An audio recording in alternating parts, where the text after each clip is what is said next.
Prediction time, Greg Pickle. It's Illinois visiting Penn State Saturday. Penn State kind of emboldened a little bit by the road win in Baltimore over Maryland, a scrappy Maryland team. Now they're facing an Illinois team that is certainly not one of the best in the Big Ten. And I do think that Illinois is a little bit one-dimensional with the pass. I think as we tape this, Penn State's about a touchdown favorite. Yep. You just informed me the total for the game, total points scored is 43.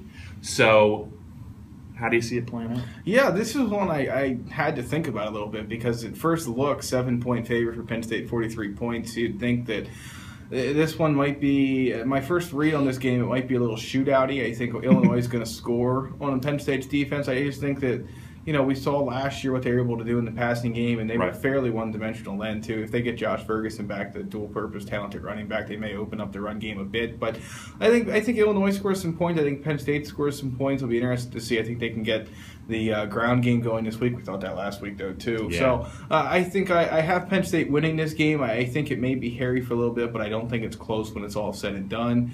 I'm going to go 35-21 Penn State.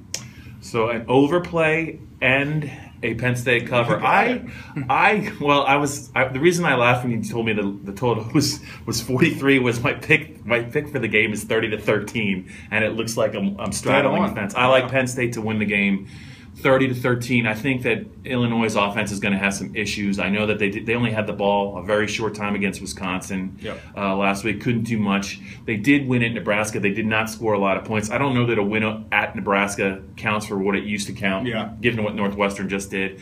I know that Penn State's beat up. James Franklin's talked about the fact that he's got to have to modify practice. They haven't had their bye yet. Yeah. I do kind of agree with that, but I think with the way that some of their playmakers are stepping up, and the fact that Illinois is kind of one-dimensional and the quarterback can't run, I think it's a better matchup for Penn State's defense. I do think by about late in the second quarter, I think Penn State's going to have control of this game. I got it 30-13.